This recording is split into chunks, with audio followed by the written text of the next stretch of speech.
Chers frères et sœurs, Assalamu alaikum wa rahmatullah wa barakatuh. Notre thème du jour est l'intention, maîtresse de toute action. L'être humain agit à chaque instant de sa vie. Ce sont toutes les actions qu'il pose qui déterminent son parcours de vie et qui sont appréciées par la société et qui seront aussi évaluées au jour du jugement dernier. Or, toute action est déclenchée par une intention qui naît dans le cœur.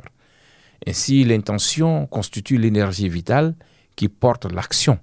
C'est pourquoi, quelle que soit sa nature, l'action ne vaut que par l'intention qu'il a vu naître. Ainsi, l'hypocrite finit toujours par décevoir ses interlocuteurs. Cela, quand, au bout du compte, ceux-ci se rendent compte qu'il a agi en réalité pour des desseins bien cachés qui ont fini par se dévoiler au grand jour. À ce propos, dans un hadith rapporté par Bukhari, le calife Omar ben Khattab radiallahu anhu a dit, et je cite, « Les actions ne comptent que par leurs intentions et chacun ne recueillera de rétribution que selon ses intentions. Ainsi, l'égir de celui qui l'a accompli pour Allah et son envoyé sera compté à Allah et son envoyé, et l'égir de celui qu'il a accompli en vue d'un bien terrestre, poursuivi ou en vue d'une femme qu'il épouserait, n'aura été que pour le but pour lequel il se sera exilé. » Fin de citation.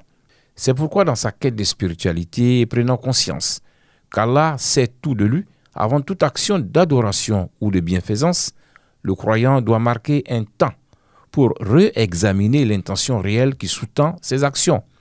S'il agit pour des objectifs terrestres, il doit automatiquement réajuster sa posture et la dédier sincèrement à Allah. Ainsi, dans un hadith rapporté par Muslim, le prophète Mohammed sallallahu alayhi wa sallam affirme, et je cite, « Les trois premières personnes à passer devant le jugement au jour dernier sont de trois catégories. 1. Un homme mort en martyr. Allah lui montre ses bienfaits qu'il reconnaît et lui demande « Qu'en as-tu fait ?» Il répondit « J'ai combattu pour toi. » Mais Allah lui répond « Tu mens, tu as combattu afin que l'on dise de toi quel homme courageux. C'est d'ailleurs ce qui a été dit. Il sera alors dans le feu de l'enfer. » 2. Un homme qui a acquis des connaissances qu'il a transmises et a appris le Coran sera lui aussi présenté devant Allah, qui lui montre ses bienfaits qu'il reconnaît et lui demande « Qu'en as-tu fait ?»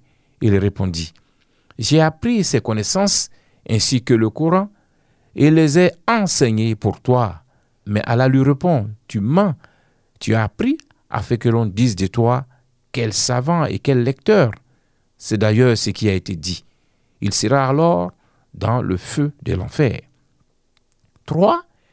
Un homme qu'Allah a comblé de richesses, qui lui montre ses bienfaits qu'il reconnaît. Et Allah lui demande « Qu'en as-tu fait ?» Il répond « Je n'ai délaissé aucune voie de bien que tu aimes sans que j'y ai donné des aumônes pour toi. » Mais Allah lui répond « Tu mens, tu as donné des aumônes afin que l'on dise de toi quel homme généreux. » C'est d'ailleurs ce qui a été dit. Il sera alors dans le feu de l'enfer.